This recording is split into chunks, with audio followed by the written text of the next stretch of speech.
Hello and welcome to Round Robin. I'm your host, Robin McCormick, with the City of Hampton's Communications and Marketing Department. And today we're going to talk again about the city budget. And to be honest, I feel like Hampton comes to you every couple of months with some budget questions, but it's because it's so important and because we want your input on how we spend your tax money. So my guests today are two people from our budget office, Gloria Washington, who's the Director of Budget, and Sunshine Torrey, who's a Senior Budget Analyst and is helping with the capital budget. So let me ask, and I'll first say that Sunshine doesn't have a lot of voice due to the Tidewater allergy season, so we're going to go easy on her. But Gloria, so let me start maybe with you then. What is the capital budget and how is that different from the operating budget? The capital budget is a plan that we use for infrastructure, building needs, education, neighborhood support. It's more of our building component of the plan for the citizens for the city of Hampton. It's different from the operating budget. That's for our recurring operational type needs for our departments, say like city planning and public works. This is where, for instance, we're building the courthouse, or we're building schools, or we're doing building maintenance or operational maintenance for various facilities. And now that's the one that throws me, because I look at the budget and almost every year in the capital plan we spend, and I don't remember the number, X million dollars on what we call maintenance. Yes. But it's not really maintenance. Like if it's your maintenance, to me is fixing something when it breaks. And in the capital, it's more looking forward to the roof repair. You know, if you're comparing it to your home budget, it's your savings account for those bigger things. Some of those bigger things you might take a loan out to do. Some of them you might save up and then be able to do. So, but it is unusual to me that sort of maintenance money comes right off the top. And it's a standard number, but it's different projects every year. Yes, it is. It's an opportunity to capture some of the things, like you said, that are coming up that we might want to keep an eye out for, opposed to letting it get to a point where it's bad now. The capital plan, the maintenance portion can help, maintain some of our city's infrastructure. And I know, it's one of those things like your home, if you can defer those costs most of the time. I mean, you might end up with a building without air conditioning if you defer that scheduled replacement. But a lot of times you can, but then when you do, it sometimes costs more. If you don't fix the roof or replace the roof when you're supposed to, then you replace the roof and you have to replace some of the damage that water has gotten in, or it does increase the cost. That's absolutely right. So how do you guys weigh those requests and put together the immense possibilities of the projects the city could spend money on that some people in our city want us to spend money on? Well, the CIP process is more of a team effort. We put out an opportunity for the departments to submit submissions as to what they would like to see in the capital plan. Once the submissions come in, we kind of put them together and rank them, and that's what we ask the citizens to help us with that. Get kind of an input from them where they would like to see some of the funds being spent within the city, and then from there the committee gets together, pull them all together in a ranking system, and we try to put forth the best plan for the city moving forward. Now, one of the criticisms I've heard, and I want to set this straight at the beginning, it is city staff who submit the projects, but it isn't really the city staff's ideas necessarily. I mean, some of it might be. It's an internal service department might know that they need a computer system, whereas the public might not. But for things like the parks, a lot of that comes from the Parks Advisory Committee or all those different citizen boards. I know the Economic Development Authority is giving pretty clear direction to the Economic Development Department about what they think the city needs to do to promote economic development and make that park opportunity and parkland more successful that they have to market. So it isn't. Staff does the nitty-gritty, but it isn't the staff's ideas necessarily. It's definitely a team effort. Yes, and it's a collaborative effort because we do have what we call the road shows, which we've already started, and we actually met with the Economic Development Authority and sort of did an education forum for them, sort of outlining the process for the CIP.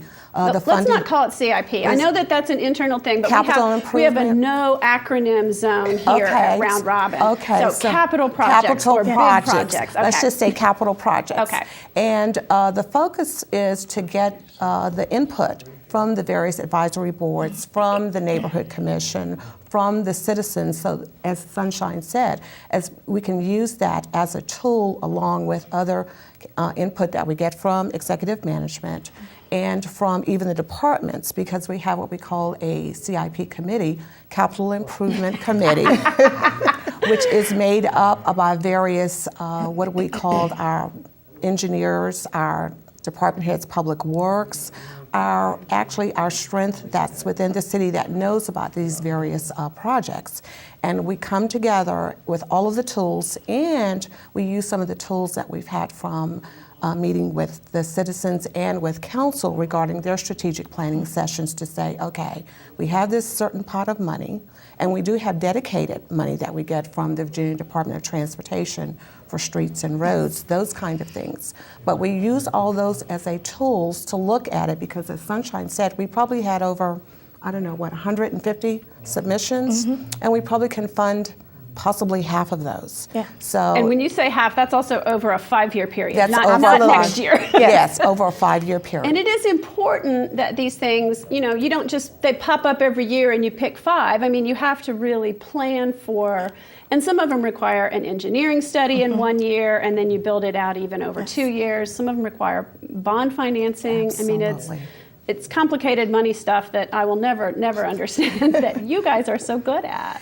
And one of the key things we try to also do is align with the community plan, the master plan area, so that we do have a roadmap that we're developing for. So we're not just picking projects, we're making sure that we're aligning ourselves with the vision of the city of Hampton. And that again is where it comes that full circle.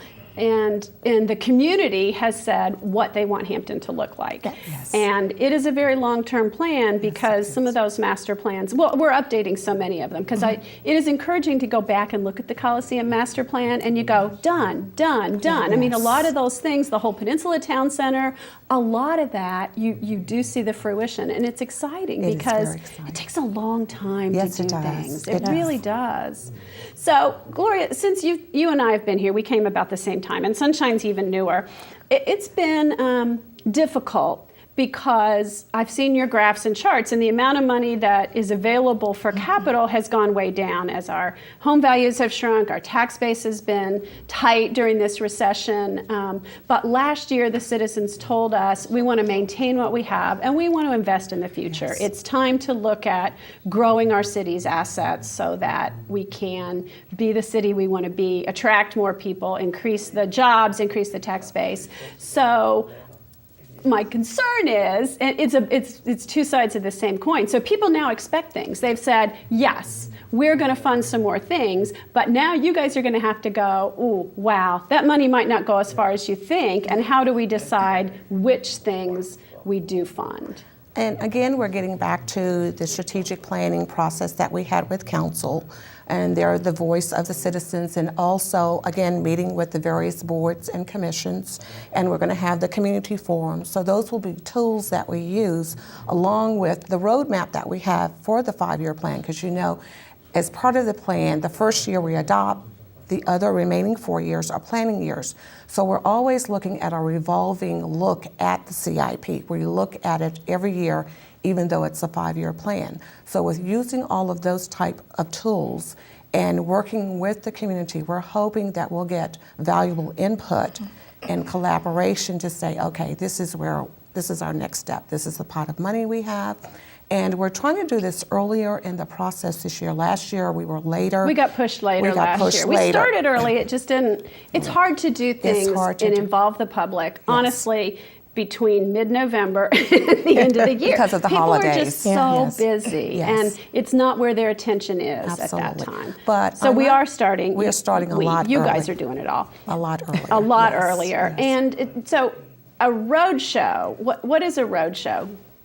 Well, the road shows are an opportunity for us to get out in the community and kind of get the input, get in the community and see what their ideas are. So often things happen behind a desk and you really don't get the feel of what the community is looking for. So our plan for the road shows is go out and first and foremost educate the public on what a CIP is, what type of projects are eligible to go into a CIP. let them know that, it's a 5-year plan. The first year is adopted, the other 4 are planned.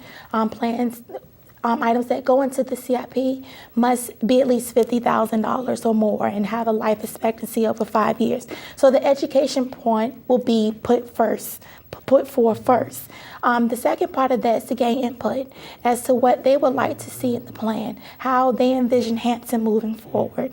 And hopefully we'll get a lot of input from the citizens that we can use to help construct a plan that we all can be proud of. And so these are a roadshow because you go to where the people already are. You go to the Youth Commission, to the Planning Commission, to the Economic Development Alliance. And now those are all open meetings and people can go, but they're not really a chance for the average public to speak out. Yeah, we designated the community forums for that. We'll have... So hold on just one second, let me go. But in the roadshows, it's also a little bit more maybe informal, where that Economic Development Authority, and I was at that one, might say, this road is our top priority, but it doesn't have how much the road costs, how long it will take to build it. It's not an impact study. It's more of a general, here's what we think is important. So that is ongoing through probably the end of November, that input process that's a little bit more general. Okay, now the public forums. Go ahead and tell us, Sunshine, how that's going to work. We have 2 community forums planned where the public will have an opportunity to come out and actually voice their opinion. It'd be a hands-on activity where they can learn more about the budgeting process where it comes to the CIP, the capital improvement plan. Thank you. And actually, learn more about how we do it and have an opportunity to actually give their input. And that should be a lot of fun. And I think it's hard to make those decisions. What's more important, a fire station or a road? What's more important, maintaining the buildings we have or, building a new park that maybe people have been asking for a long time? And we want people to weigh in on that. Yes. And it's interesting, we plan to have the subject experts there because you're actually right, Robin. It's a hard decision, and especially everyone thinks that they're in their neighborhood or whatever their project is the most important. So that's why it's good to get all of this input and the tools so when we do get to the ranking process, we have the best information at hand so we can make the better decisions. And then we still have a level where we present that information to the city manager who then says, okay, she's consulted with council, we know how these align with the priorities and the vision of the city, and that's where we make our final recommendations. Right, and there are things that, that staff knows that the public may not know. Yes. It's like, okay, if we don't, and I'm bringing up the fire station because it's one I'm very familiar with. The Fire Station has been on the capital plan for quite a while, and it just keeps getting pushed off and pushed off. But at some point, there's a point at which that old fire station cannot function. Absolutely. Yes. And at that point, you almost need that staff evaluation that says, we either close it or we replace, you can't actually function out of there. And so there is a certain amount of that professional judgment that has to go in after you get the input and weigh it. And certainly council gets direct input. There's input coming in all kinds of ways. Absolutely. But this should be fun. These meetings will be a little bit hands-on. You'll get up and walk around. It's not like you'll just sit in an auditorium. And then we'll do some online input as well. But I think the meetings will, the way we're talking about them, really give people a chance to, go spend their tax dollars. Yes. So that'll be a lot of fun. Okay. Okay. Well, thank you. We'll hear You're more so back welcome. from you when this plan is developed. Okay. And in the meantime, I hope we'll see you at a couple or at least one of the community forums and give us your input because this is the future of your city and the big projects that you want to see built. Thank you for watching.